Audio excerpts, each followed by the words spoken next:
आज की एपिसोड बहुत ही अहम है क्योंकि आज हम तारीख के एक बहुत बड़े लीडर की बात करने वाले हैं। ये उस आदमी की कहानी है जिसने सिंगापुर जैसे एक छोटे से आइलैंड को, एक स्लम कॉलोनी को दुनिया की रिचेस्ट नेशन में तब्दील कर दिया। जैसा कि पार्ट 1 में हमने देखा कि 1965 में सिंगापुर एक इकोनॉमिक क्राइसिस में था।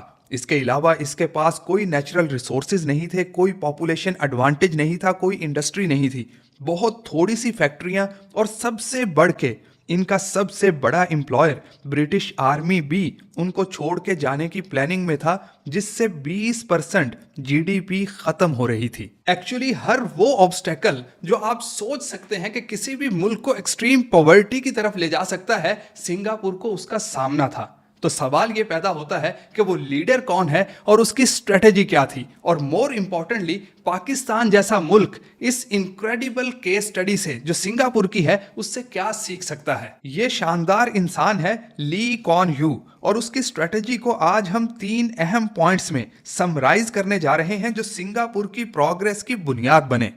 पहली चीज जो उसने आइडेंटिफाई की वो थे रिस्क पॉइंट्स, और डिजाइन किया स्ट्रेटेजिक सॉल्यूशन हर एक हाई रिस्क एलिमेंट के लिए। और एक्शन लेने से पहले ली ने बात की ब्रिटिश अथॉरिटी से और उनको कन्विंस किया कि वो 1975 तक स्टे करें, क्योंकि अगर ब्रिटिशर्स फौरन चले जाते तो आइलैंड बिल्कुल ही बर्बादी की तरफ चला जाता। ब्रिटिशर्स एग्रीड टू स्टे, और इसके साथ ही शुरू हुआ सिंगापुर के रहने वालों का इम्तिहान, और ली को मिले सिर्फ 10 साल सिंगापुर की किस्मत बदलने के लिए। 1965 में वहां 3 एक्सट्रीमली हाई रिस्क एरियाज थे। ब्रिटिश आर्मी वहां से जाना चाह रही थी तो उनको स्क्रैच से अपनी आर्मी बनाना थी। दूसरा, ब्रिटिशर्स ने बहुत से लोगों को रोजगार दिया हुआ था, जिसकी वजह से कम 30,000 जॉब्स क्रिएट करनी थी ब्रिटिशर्स के जाने से पहले पहले। तीसरा और सबसे अहम, क्योंकि वहां ना इंडस्ट्रीज थी ना बहुत सी फैक्ट्रियां थी, इसलिए उनको इंफ्रास्ट्रक्चर बिल्ड करना था ताकि या तो वो खुद बिजनेस कर सके या फॉरेन इन्वेस्टमेंट को इनवाइट कर सके सिंगापुर में। और यहां से आता है पहला पॉइंट, जो कि है एक आर्मी बिल्ड करना। इस इशू को फिक्स करने के लिए गवर्नमेंट ऑफ सिंगापुर लेके आई नेशनल सर्विस एक्ट 1967 में, जिसमें हर 18 साल से बड़े मर्द के लिए नेशनल सर्विस मैंडेटरी थी।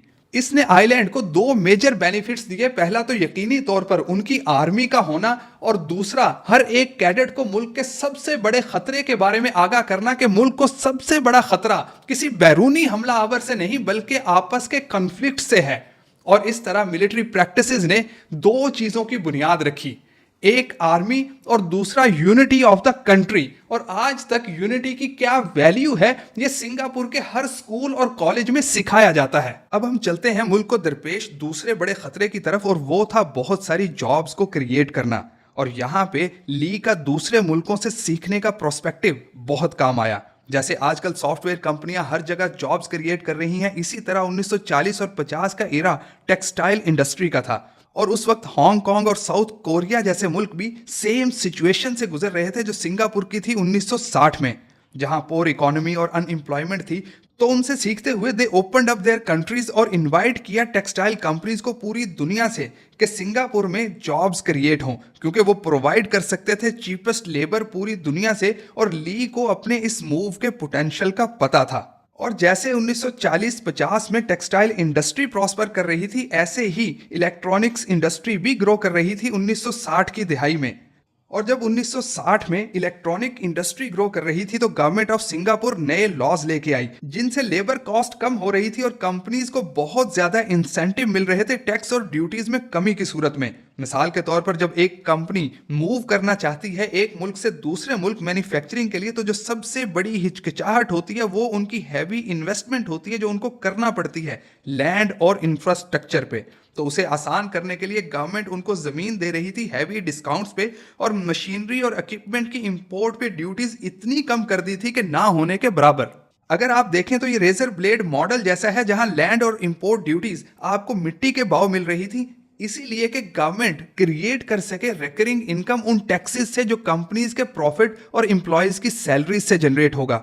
ये इतना इनक्रेडिबल और फ्यूचरिस्टिक मूव था कि इसने सिंगापुर में हजारों जॉब्स क्रिएट की। लेकिन इसके फौरन बाद जैसे ही चीजें अच्छी चलना शुरू हुई तो एक शॉकिंग न्यूज ने सबको हिलाकर रख दिया। ब्रिटिशर्स ने अनाउंस किया कि वो सिंगापुर को 4 साल पहले 1971 में ही छोड़ के जा रहे हैं और इसका मतलब था कि 30,000 लोग जॉबलेस होने जा रहे थे सिर्फ इसी साल में। लेकिन सिंगापुर ने 1971 तक इतनी जॉब्स क्रिएट कर ली थी कि कोई एक आदमी भी बेरोजगार नहीं हुआ, ना ही कोई जमीन अनऑक्युपाइड पड़ी थी और ना ही कोई एक अनयूटिलाइज्ड बिल्डिंग थी। हर रिसोर्स, हर सिंगल रिसोर्स तब्दील हो चुका था एक इकोनॉमिक एसेट में। इस तरह सिंगापुर ने अपने दूसरे खतरे को भी टाल दिया जो कि था loss of jobs due too early departure of Britishers. और जब यह हुआ तो दुनिया को पता चला कि सिंगापुर कोई ऑर्डिनरी आइलैंड नहीं बल्कि एक्स्ट्रा ऑर्डिनरी मुल्क बनने जा रहा है। और वहीं से तीसरा पॉइंट आता है जो कि है strategic infrastructural investment. Government of Singapore ने 14 लोन्स लिए वर्ल्ड बैंक से 1963 से 1975 तक, और इनमें से 10 लोन्स एक्सक्लूसिवली इन्वेस्ट किए गए इंफ्रास्ट्रक्चरल प्रोजेक्ट्स पे, और इनमें से 2 माइंड ब्लोइंग प्रोजेक्ट्स हैं, जोरूंग पोर्ट और जोरूंग टाउन कॉरपोरेशन JTC। ये दोनों प्रोजेक्ट्स ऐसे इंप्लीमेंट हुए कि सिंगापुर फायदा उठा सके अपने इकलौते वैल्यूएबल एसेट से जो कि उसकी ट्रेड के लिए एक स्ट्रेटेजिक लोकेशन थी। और इसकी वजह है कि ये दोनों प्रोजेक्ट्स क्यों माइंड ब्लोइंग थे। सिंगापुर ने इन्वेस्ट किया $14 मिलियन जोरूंग पोर्ट को बिल्ड करने के लिए, और आज जोरूंग पोर्ट हर साल $150 मिलियन का रेवेन्यू जनरेट करती है। इसी तरह JTC रिस्पॉन्सिबल थी मेजर इंफ्रास्ट्रक्चरल प्रोजेक्ट्स की, जैसे कि सिंगापुर रिवर को साफ करना जो कि एक टाइम पे डंपिंग साइट थी और कूड़ा करकट से भरी हुई थी, और आज ये तब्दील हो चुकी है एक ब्यूटीफुल अट्रैक्टिव टूरिस्ट स्पॉट में। JTC जो कि सिंगापुर के पुराने दिनों में बनाई गई थी, आज एक मेजर कंट्रीब्यूटर है सिंगापुर की इकोनॉमी की। सिर्फ 2022 में इसने जनरेट किया $2.45 बिलियन का रेवेन्यू। ये होता है जब गवर्नमेंट को पता हो कि बिजनेस कैसे करना है। अब हम आते हैं सिंगापुर के सबसे इनक्रेडिबल इंफ्रास्ट्रक्चरल प्रोजेक्ट पे जो कि है fixing of the housing crisis. अगर आपको याद हो तो सिंगापुर किसी वक्त पे लार्जेस्ट स्लम कॉलोनी था दुनिया में, और स्लम कॉलोनीज में भी 3 तरह के पोटेंशियल थ्रेट्स थे। पहला, slum colonies occupied the large area जो कि इस्तेमाल हो सकता था ज्यादा प्रोडक्टिव कामों के लिए जैसे कि होटल और इंडस्ट्रीज। नंबर 2, ये स्लम कॉलोनीज बहुत ही अनहाइजेनिक कंडीशंस में थी जिसके नतीजे में कोई भी बीमारी बहुत जल्द फैल सकती थी। और सबसे अहम, ये कॉलोनीज क्लस्टर्स में बनी हुई थी जो कि कम्युनल सेग्रीगेशन की तरफ ले जाती थी। मिसाल के तौर पर एक क्लस्टर में सिर्फ तामिल्स रहते थे तो दूसरे क्लस्टर में सिर्फ चाइनीज।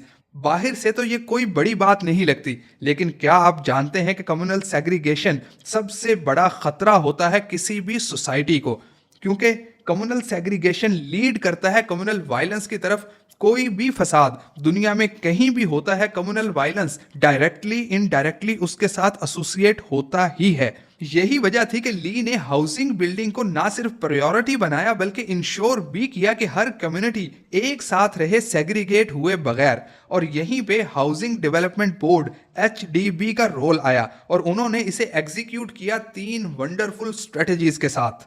नंबर 1, हाउसेज को अफोर्डेबल बनाने के लिए उन्होंने मैंडेटरी कर दिया कि सिंगापुर के 55 साल से कम उम्र लोग सेव करेंगे 20% अपनी इनकम का थ्रू सोशल सेविंग फंड्स, जिसे वो कहते थे सेंट्रल प्रोविडेंट फंड। और एम्प्लॉयर्स को भी कहा जाता था कि वो 17% कंट्रीब्यूट करें इस फंड में, और ये पैसा सिर्फ खर्च हो सकता था स्पेसिफिक एसेंशियल्स पे या मकानों पर। और जो अफोर्ड नहीं कर पाते उन्हें अपार्टमेंट्स रेंट पे दिए जाते थे सब्सिडाइज रेट पे, इस तरह से कि जब उनकी सेविंग अकाउंट्स में इतने पैसे जमा हो जाएं कि वो लोन ले सकें तो वो इवेंचुअली अपना घर खरीद लें। इन सोसाइटीज को कि कहीं वो मॉडर्न स्लम्स में कन्वर्ट ना हो जाएं, HDB ने इंश्योर किया हाई क्वालिटी मेंटेनेंस को और प्रायोरिटी बनाया हाइजीन को। इसी वजह से पब्लिक हाउसिंग ऑफ सिंगापुर नजर आता है एक एलीट टाउनशिप की तरह।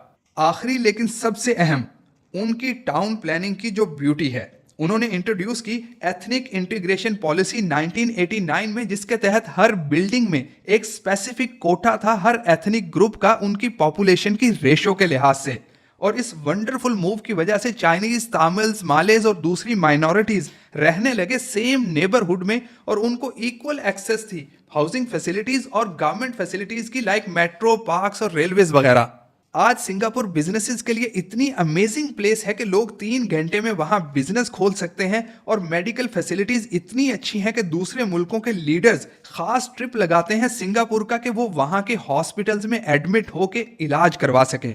ये वो हाई स्टैंडर्ड्स हैं जो ली ने सिंगापुर के लोगों के लिए किए और उसकी 35 साल की गवर्नेंस में मुल्क की पर कैपिटा जीडीपी हैरान कुन तौर पर 2800% बढ़ी, जो कि $400 पर पर्सन से $14,500 तक गई। और सिंगापुर बना एक स्लम कॉलोनी से हाई राइजेस और स्काई स्क्रैपर से भरी सरजमीन, जो कि अब है एक सुपर प्रॉस्परस फाइनेंशियल और मैन्युफैक्चरिंग हब इस दुनिया की। अब हम आते हैं इस वीडियो के सबसे अहम हिस्से की तरफ, जो कि है lessons from this miraculous case study. तो उसमें नंबर 1, सिंगापुर की तरह जैसे उनकी नेशनल सर्विस मैंडेटरी है जो लोगों में एक जैसी वैल्यूज क्रिएट करती है, ऐसे ही हमें पाकिस्तान में भी एक ऐसा सिस्टम चाहिए जो हमें सिखाए कि कौमों की वैल्यूज क्या होती हैं, हमारी क्या होनी चाहिए और हमें बहैसियत पाकिस्तानी कैसी लाइफ गुजारनी चाहिए। नंबर 2, कंट्री लीडर्स को यह सोचने की जरूरत है कि कर्जे लेकर अपना वोट बैंक बढ़ाने के लिए सब्सिडीज और गैर जरूरी तरक्याती फंड देने की बजाय उनको बेहतरीन मुल्की मफाद में कैसे इस्तेमाल करना चाहिए। आखिरी लेकिन सबसे अहम, वर्ल्ड क्लास कंपनीज और वर्ल्ड क्लास प्रोफेशनल से हम बहुत सारे बिजनेस लेसन्स और मार्केटिंग स्ट्रेटजीज सीखते हैं। ऐसे ही वर्ल्ड क्लास कंट्रीज से हम बहुत सारे वैल्यूएबल ग्रोथ लेसन सीख सकते हैं कि मुल्क को कैसे डेवलप किया जाए, जैसे ली ने हांगकांग और साउथ कोरिया से सीखा। बहुत बहुत शुक्रिया।